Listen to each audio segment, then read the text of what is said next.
I hired a cat, or I guess adopted a cat to power my computer. I should put that where my pet thing goes, right? I've got this limited pet you guys can't get. 2 robber daubers. Only 1 attacks though.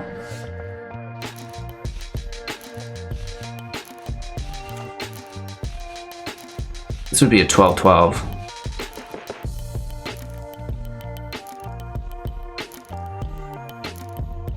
And then we just fling it. Goodness gracious! Look at me, you guys. I'm not even missing lethal. Hey everybody, welcome back and thanks for taking the time to watch Hello Good Game. Today, we're playing Rakdos Chip 2.0, new and improved. This is one dirty dog of a deck revolving around Scourge of the Skyclaves. Its power and toughness are equal to 20 minus the highest life total among players. So within the deck, it is our main goal to drop both players' life totals while being in full control of ours, which means being able to raise them up at any point we see fit, because you never want to push it too close to the line and have your opponent be able to take advantage of that. So the whole deck revolves around dealing damage to both players. Let's take a look at how we're going to accomplish that. We have 4 copies of Roiling Vortex, an enchantment for 2. At the beginning of each player's upkeep, Roiling Vortex deals 1 damage to them. Whenever a player casts a spell, if no mana was spent to cast that spell, Roiling Vortex will deal 5 damage to that player. And of course, we can pay 1, so your opponents can't gain a life this turn. This card's really good within the deck for a few reasons. The most obvious is that at the beginning of each player's upkeep, Roiling Vortex deals 1 damage to them, which will increase the power and toughness of our Scourge of the Skyclaves, right? So that's great. We can also mitigate any life gain from our opponent for 1. That's really good. So we can control our opponent's life total, making sure that it's always going down and never going up.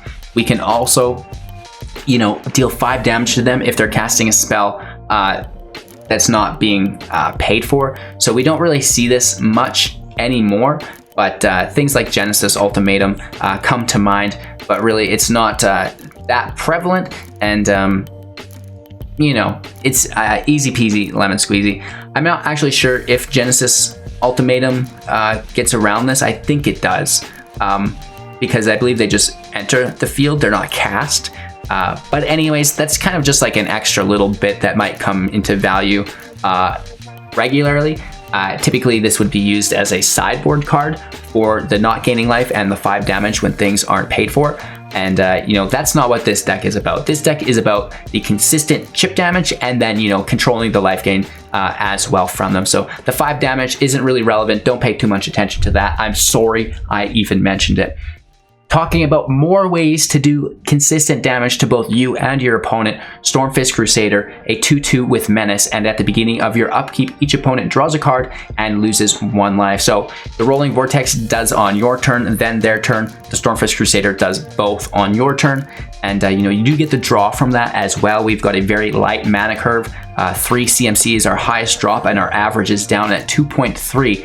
So that consistent draw to be able to play 2 to 3 cards per turn eventually is very good through the Stormfist Crusader. And then of course the chip damage, which is what we're all about here. We have, of course, the Shatterskull Hammer Pass. When it enters, we can pay 3 life to have it come in untapped. Typically, we almost do this always just to get our life down from 20, right? We have a lot of aggro creatures, so getting our opponent's life down typically isn't the problem, it's our own. So, we can pay 3 life to just drop our life total down from 20, easy peasy, lemon squeezy, and then utilize the mana, which we normally would like to do. We can also use the Smashing for removal for 2+ X, dealing X damage divided as you choose among up to 2 target creatures and or planeswalkers. If it's 6 or more, double that damage. And, that is accompanied by an Agadeem's Awakening and Undercrypt. It's the same deal with the Undercrypt, except a black source. The Awakening for 3+ X at sorcery speed, returning from your graveyard to the battlefield any number of target creatures that each have different converted mana costs of X or less. So if we can cast this for 6, we can grab a 1-drop, we can grab a 2-drop, and a 3-drop, which is pretty cool. So obviously we'll grab our Wayward Beast, which has haste. It can attack immediately, probably grabbing either our Scourge of the Skyclaves or our Stormfist Crusaders. And then the 3-drop's a little bit different, but typically If you need to gain life, I would go in with the Nighthawk Scavenger. And if you're looking to deal more damage to your opponent, the Relic Robber, because it has haste and makes the Goblin construct, which we're going to talk about in a second. So, you know, both of these Mythic MDFC lands that we pay 3 life with are an awesome way to take our life total down. We can also use the Wayward Guide-Beast. We mentioned this being played. Typically, early game, we just use it as a defender. I'll still get it out of our hand into play. It's a 2/2. You know, it can block a variety of things. Whenever it deals combat damage to a player, return a land you control to its owner's hand.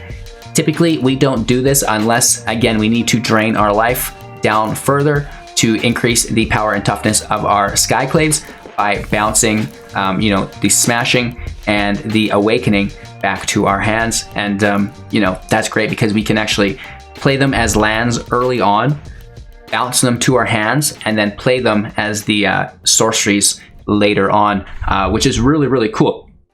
So moving away from the Guide-Beast and the lands back to the chip damage, I mentioned that we have 4 copies of Relic Robber, a 2/2 with haste, and whenever it deals combat damage to a player, that player creates a 0/1 colorless Goblin construct artifact creature token with this creature cannot block, and at the beginning of your upkeep, this creature deals 1 damage to you. That's awesome. So this is just another way to consistently deal damage to your opponent. Typically, if it attacks, you know, you're going to get that 3 damage in plus 1 extra every turn, and that's something that stacks, which is really cool. So not only do the constructs stack, but the Relic Robbers stack, so you can attack with multiples, and it just gets way out of hand into a point which your opponent will not be able to keep up to. You know, we've got a little bit more direct damage within Bonecrusher Giant. Stomp for 2 damage can't be prevented this turn. Stomp deals 2 damage to any target. It's a great way for a little bit of added reach late game to get your opponent down to 0. It's also a good way to deal with early game shenanigans that you don't want to see around. Now, that's all the chip damage or direct damage that we can do. Speaking now of removal, since we're talking about Stomp, and again, obviously the Bonecrusher Giant is a 4/3. Whenever it's the target of a spell, it deals 2 damage to that spell's controller. So that could be, I guess, our last form of chip damage. And then it's a decent body to defend with as well. If you get an attack in, take it, because that's going to win you the game. But again, now on to removal. Bloodchief's Thirst for 1, destroying target creature or planeswalker with converted mana cost 2 or less, and then if it's kicked for 3, so a total of 4, it will you know, destroy any creature or planeswalker. It doesn't matter on their mana cost if you kick it. Moving forward, we also have 3 copies of Soul Shatter at instant speed, which is amazing. Target opponent sacrifices a creature or planeswalker with the highest converted mana cost among creatures and planeswalkers they control. This is really good. Terror of the Peaks. When you target it, it will deal 3 damage to you, which with this deck, we don't mind. That's a good thing. But Soul Shatter makes them sack it and gets around the 3 damage. So that's a direct counter to it. And you can see this within the art, which is pretty cool. But this takes care of Dream Trawler with Hexproof, Ugin, so many things Soul Shatter takes care of. It's one of my favorite cards in Zendikar. And then, of course, we have Murderous Rider, Swift End, destroy target creature or planeswalker. You lose 2 life, which is a good thing. And then, of course, we're not only looking to lose life, we also want to be able to control our life as well. So, you know, it needs to be controlled down and it needs to be controlled up, because if things get out of control, we don't want to die. We want to make sure that we've got life gain to get ahead of our opponent and just have them chip their way down as well. So it's a 2/3 with lifelink, and when it dies, put it on the bottom of its owner's library, which is great. And then, you know, speaking of controlling our life, we have Nighthawk Scavenger. Its power is equal to 1 plus the number of card types among cards in your opponent's graveyard. So, you know, creature, instant, sorcery, enchantment, artifact, land, planeswalker, all that jazz. And of course, it's got flying, death touch, and lifelink. So, you know, you can get this out as a total of an 8/3 with life gain. So that's a really good way to mitigate all the life you've lost. And it really makes it a lot less stress paying life for things. It's no worries now because we know that we have consistent life gain later on. That is that. We do want to talk about Kazuul's Fury. The Cliffs come in tapped if it's in your opening hand and you don't have a lot of land. Probably just play it slow, get this in tapped. But later on, at instant speed for 3 and an additional cost to cast this spell, sacrifice a creature and deal damage to any target equal to the sacrificed creature's power. And you know, the whole deck revolves around pumping up Scourge of the Skyclaves. This is where we started. This is where we're going to end. Throughout the whole match, we've got our opponent's life down. We've got our life down. This is a 10/10 or stronger. And then, of course, we just hit him with the Kazuul's Fury to close the match out, because obviously if it's a 10/10, they're at 10 life. And Kazuul's Fury will deal the remaining 10 damage. So This is an amazing deck. I think we're really getting close to being competitive within Mythic. Let me know what you guys think. You guys had amazing recommendations last time when we focused on the first iteration of it, and it's looking much more consistent and much stronger within today's meta. So thanks for your time and attention. If you want to support the channel, make sure to give it a thumbs up, subscribe for more content, share it to a friend. And yeah, you can support financially if you want on Twitch, Patreon, YouTube, and our Amazon link. We have exclusive YouTube content for our members, so get in on that. And of course, we're running Magic the Gathering Arena Assistant today. Download it for free. Overwolf link in the description below. Everything and more. That's the assistant I'm using. Always check it out and enjoy today's gameplay footage. Thank you for your time and attention, and we'll see you soon with our wrap-up thoughts. Alrighty, let's get after it. I think we toss out our Awakening. Oh.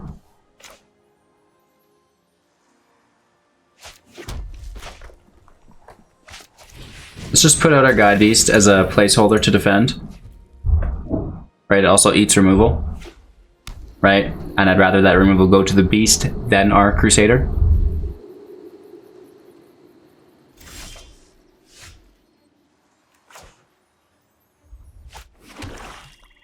And I think they do have it. So instead of, again, playing the Crusader, Roiling Vortex in play.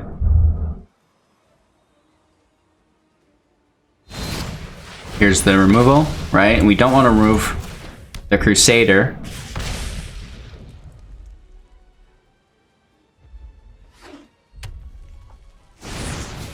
Giant in play.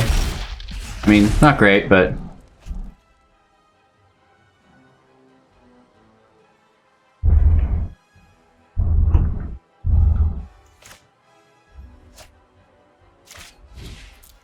paying life for that hurts. Doesn't feel good. Let's let them go. Instant speed Soul Shatter.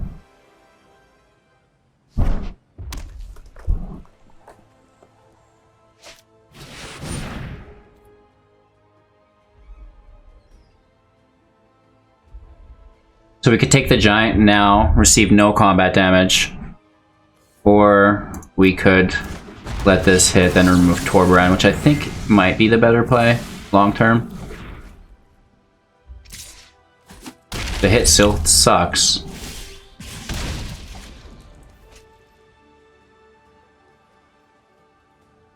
But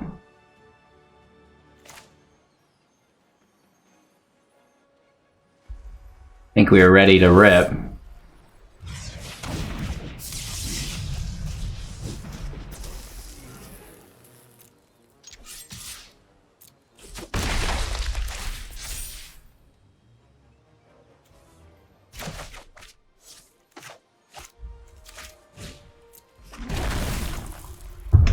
Go up to a 5 here, and we can survive the Bonecrusher.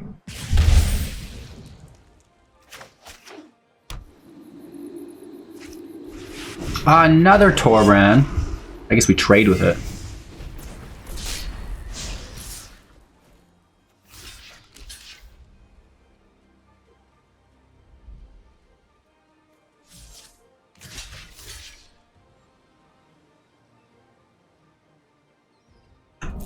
Ouch.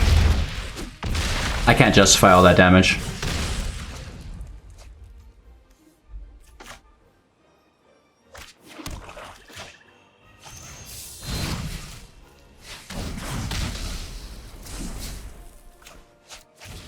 We're way down on the totem pole as far as this chip damage is going after that hit, so, you know, as is the importance of our Nighthawk Scavenger within the deck. Kind of bring us back from extinction, so to say. Is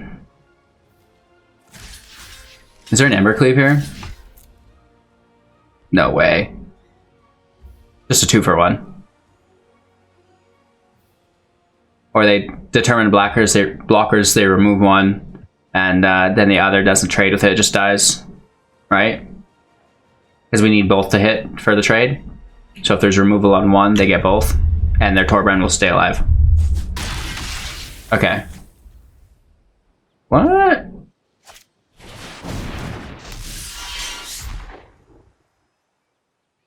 Oh, that's crazy. So it's not actually 4 split up, it's 2 split up.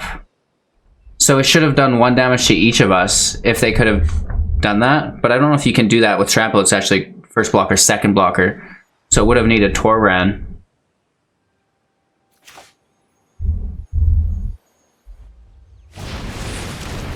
Shoot. Can we sacrifice this?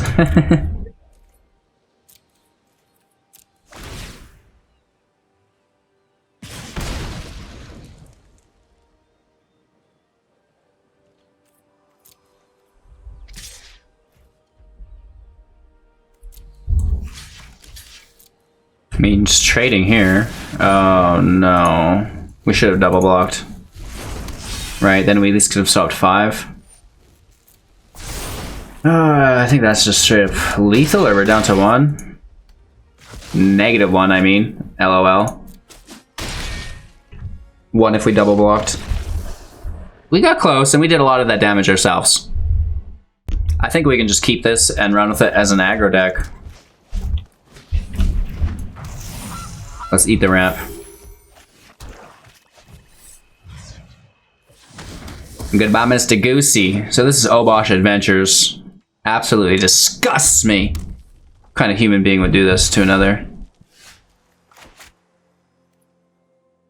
I'm gonna pay 3 life for it because we've got the life gain within the scavenger. Right, it really makes that not a big deal to have to pay life.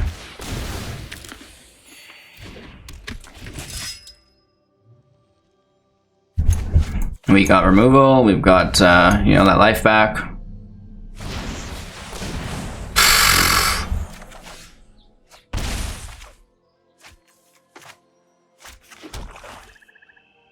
I don't want them to ramp ever, right? Or do we just wait for Obosh and then instant speed jazz them? We have menace, so we're allowed through the sides.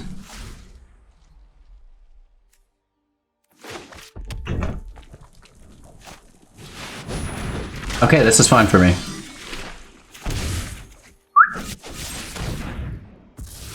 Sorry. Entering tapped here. And again, over for 4.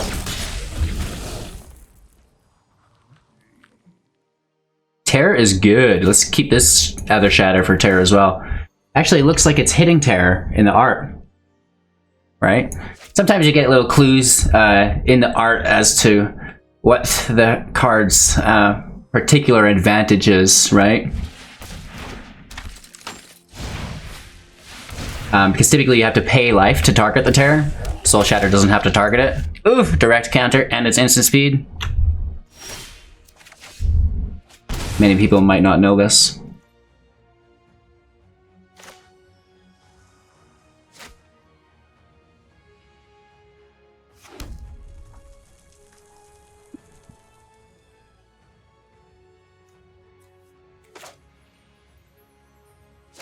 Another Crusader. Just pushing the chip and then mitigating it on our own end.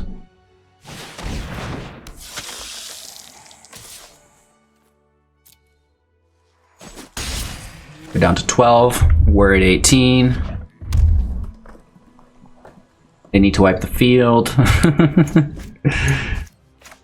We have a 3rd Scavenger. That's deadly. I really love Relic Robber.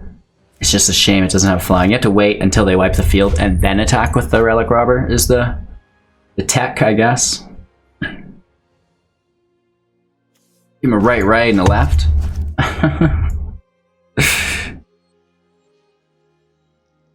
Alright, these scavengers are upsetting them. They're just ramping, that's fine. 3 land here. Meh. Obosh in hand, maybe? Okay, just killing a Crusader. You dog. You dog!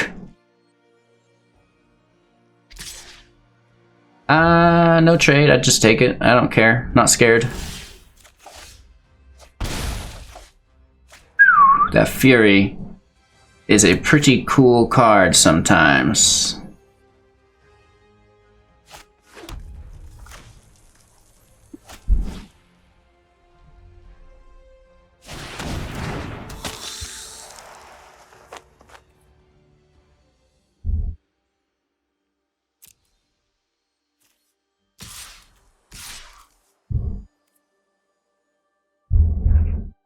Let's hit for 4.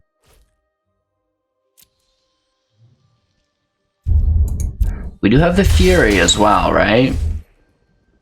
And I think let's just hold up the Soul Shatter and Fury. We Fury if we get targeted with something, and we Shatter if they do some crazy jazz on us.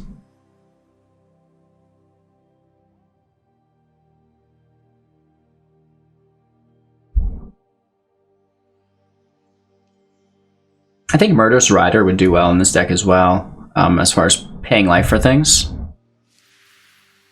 I might even take out the Shade and add the Rider.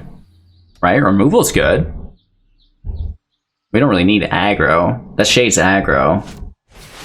Oh. They're gonna be very unhappy with this.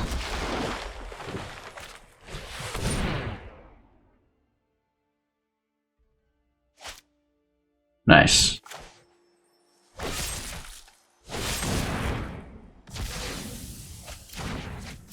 The hand still carries a lot of value. Right? Not good.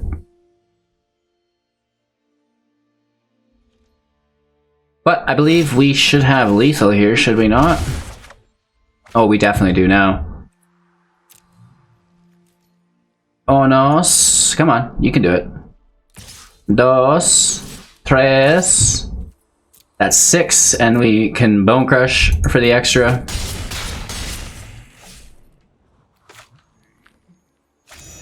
Just be a little salty about it.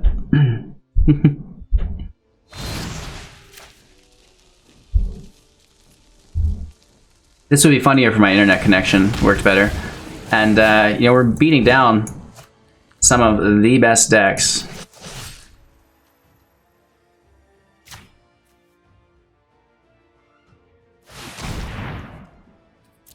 Let's kill our Crusader. Bye-bye. Nice. So, Chip Rakdos showing a little bit more promise here. Well, we forgot to edit the deck, and I don't really care for this. I'm gonna toss it. This looks much better to me. Let's toss the Smashing. Our opponent goes first, so I think we'll just organically take quite a bit of damage. Black. Dalmir Knight. Death Touch, not great. We're gonna have to stomp that. If they play Golgari into a green, oh no! That's not good.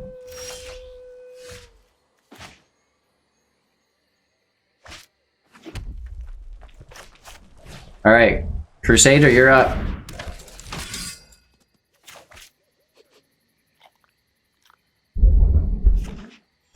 Alright, coming in tapped. Crusader can attack through Menace, so they might attack, right? Because they can't defend. Perfect. No blocks, and you know who that allows to sneak in? Monsieur Relic Robber!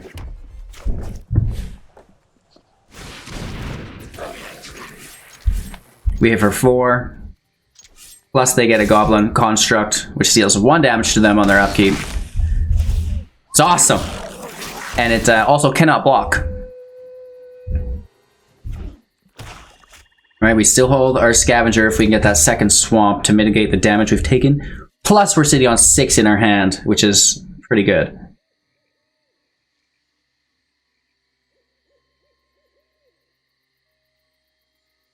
I did admittedly forget to change out some of the shades for Murderous Riders still, but that's fine. Just know that you're getting an even better deck than this. Oh, nice!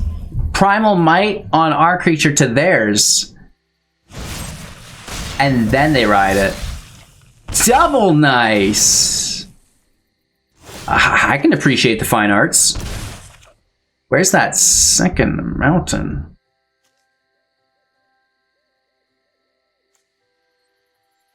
I have an idea. Oh no, that doesn't work. Because we lose our mana during the attack phase.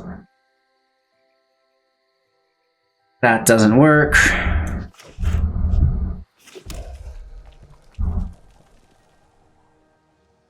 And that is a bummer. Alright, another Crusader. We've got to find a forest here eventually. And then I guess we can just stomp this on their turn. They can't block, we have Menace.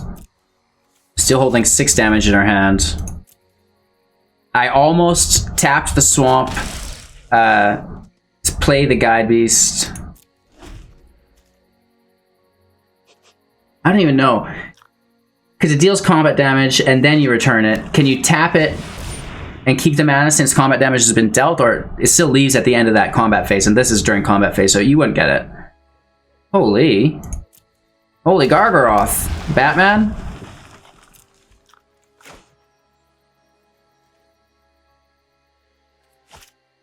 We're sitting on 4, we would need 6, so that's not happening. Let's kill a knight.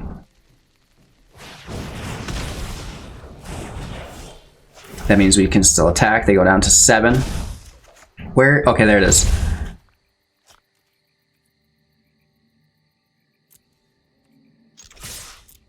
We can hit them down and then we can crush them out. Absolutely amazing. Boros chip damage. Not disappointing here today. This is actually a lot of fun. It's been a while since I've got to hold this kind of advantage in my hand. Sorry, Gargaroth. Not today, brah. Woo! Do you guys ever want to change your deck while you're playing it, and then as soon as you get out to go change your deck, you don't, you go right into a new match, and you press the cancel button like 10 times and it doesn't work, and then you just, well, I'll get it next match. And then it keeps happening again and again and again. Oh my gosh. Right? So the hand looks great. We'll keep it. You know, we got our boy. A little bit of removal in my life. A little bit of aggro on the side. I'm not sure if that makes sense or not. Oh, mono red. Disgusting. I take a smashing.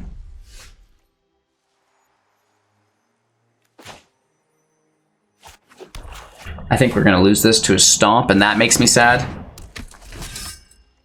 It's just what you get when you bone people, then you get boned after. It's like rule of law. You leave us alone. Slaying fire? That's not a Bonecrusher Giant. Very cool still though. Alright, Relic Robber's coming in.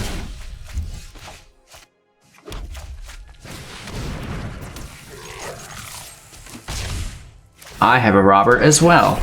Not quite as cool as yours, but mine's fun. And now it's gonna activate our Scourge of the Skyclave. So that's fun. We need another black source though. Again, you know, I wanted to change the shade to a rider.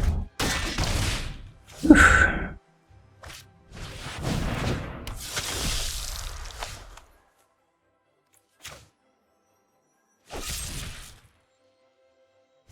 Kill my own creature. Whatever.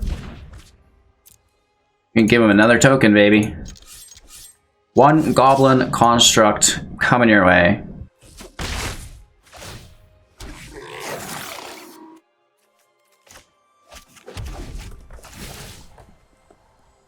We'll catch up and then eventually push ahead of them.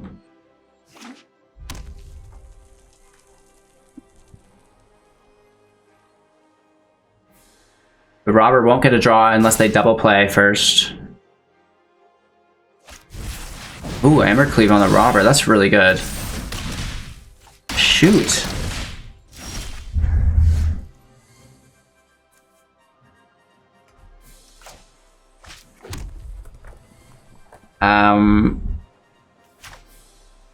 We could kill a robber.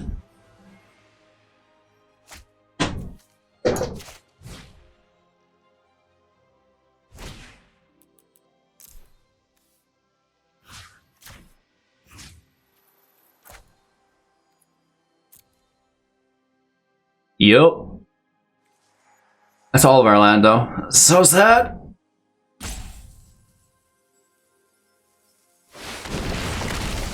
But now they need haste to utilize the cleave. They have no attack damage. And we're gonna get after that. I you know, hired a cat, or like, you know, I guess adopted a cat to power my computer. I should put that where my pet thing goes, right? I've got this limited pet you guys can't get. 2 robber daubers. Only 1 attacks though.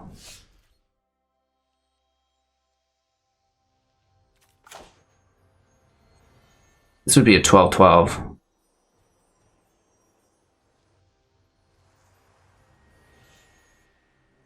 And then we just fling it. Goodness gracious! Look at me, you guys. I'm not even missing lethal.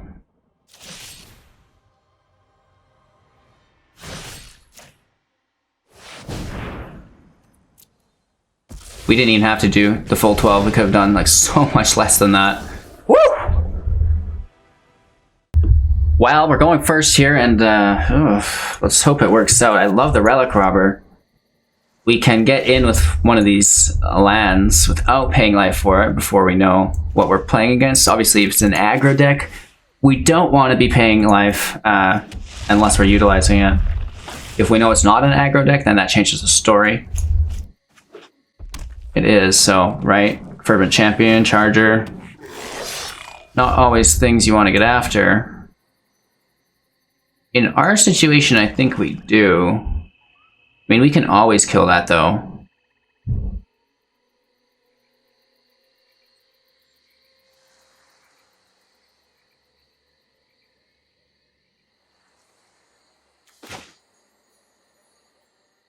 Next turn, we can Bonecrusher and Bloodchief's Thirst.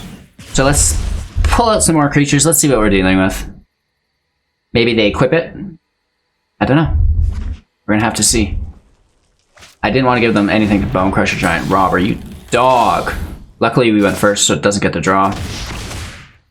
Gives me something better to Bloodchief's Thirst, though. Not that it matters, we just take them both.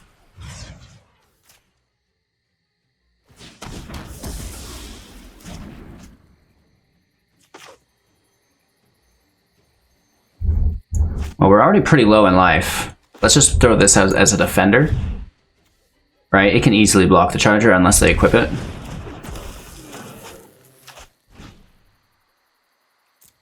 And tapped. Right, we're already at 16. We don't want to go too crazy with things.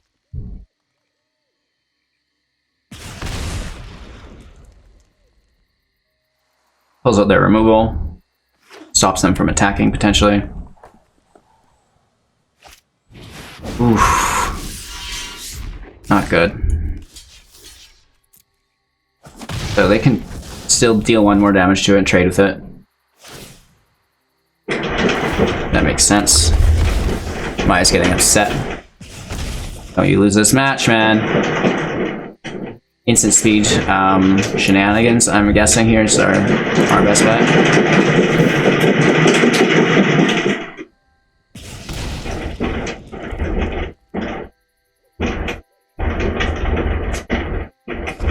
She's probably put 200 miles on this wheel. I have since like day 3 when I got her when she was a kitten, putting miles on it every single day. Like hours of wheel time.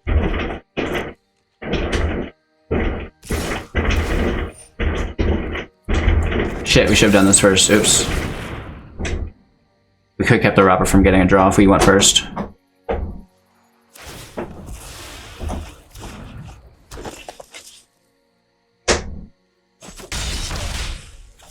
Not great. We're down to 12. We need our combo wombo here. Oh, or there's another black source. Let's just take this now, because, you know, I'll probably do it too late and they'll get another draw. So, hopefully there's no Torbrand and, you know, that would be nice, because then we could hold up our Soul Shatter if there was. We're having a hard time getting land going. If they don't have anything, I might just Relic Robber. Wow, you know. Oof. We play a swamp. We'll grab our life gain engine. If not, we'll just Soul Shatter this giant that gets played.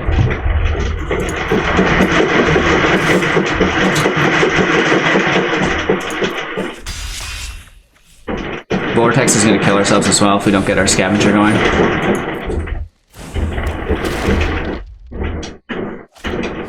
Oh, they go wide. That's not good.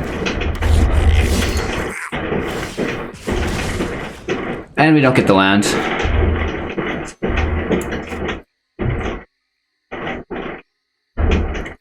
Ouch. Good game.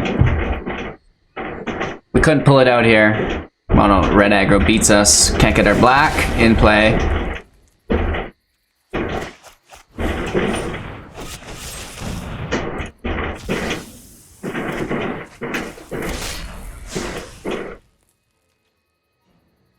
We still get hit for 4. And Bone Crush for lethal.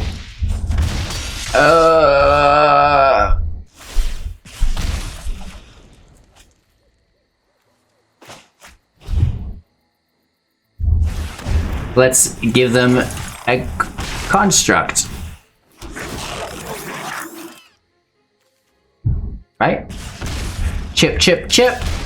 Chip, chip, chip. Chip, chip, chip. We go first. This is going to be our last game, and boy golly, we need that second black source for our life gain.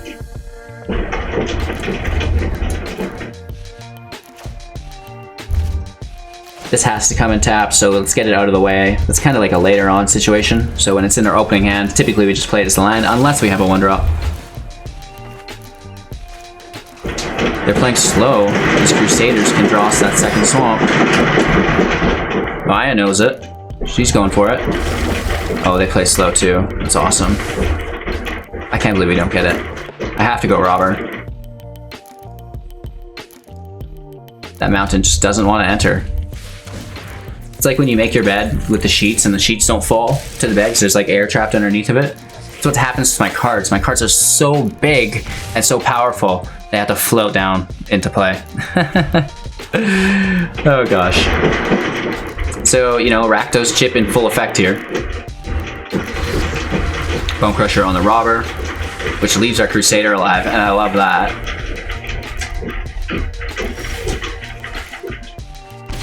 That's that swamp we want. There.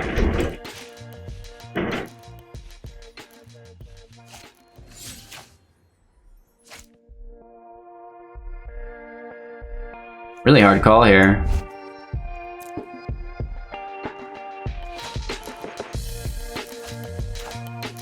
I guess we can just Bonecrusher Giant them.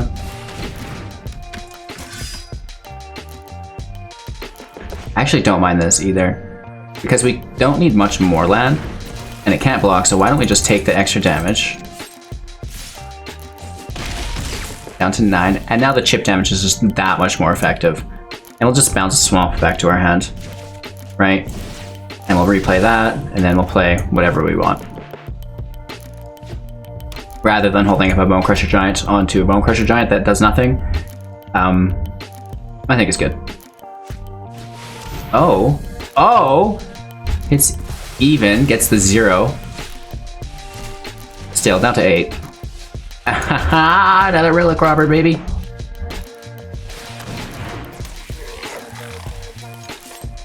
And again, we smash over for 4, 5, with the Robber now going on their upkeep. Bouncing the mountain back. Playing the mountain. And we have lethal in our Bonecrusher Giant, and we didn't even need our life gain. I think this deck is definitely showing promise. What do you guys think? A Duress takes our smashing. Ouch. Alright, I can't believe Captain Chip let me fly the plane today.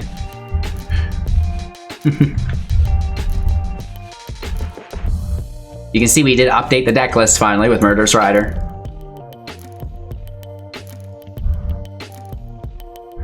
They need to wipe the entire field. They don't, and that's a win. Alright you guys, Rakdos Chip 2.0. wow, it actually works, and it works really well. What are we going to change about the deck? How do we take it from Rakdos 2.0 to Rakdos 3.0? Let me know in the comments below, you guys. Thanks so much for your time and attention. Don't forget to like, comment, subscribe, share the channel to a friend, download Magic the Gathering Arena Assistant to help support me. And of course, if you are looking to go above and beyond, you can do so on Twitch, Patreon, YouTube, and our Amazon link. All of our YouTube members have, exclusive content. So check that out, you guys. Some really cool stuff going on there. Thank you for your time and attention. We'll see you soon with another Magic the Gathering Arena video. Take care.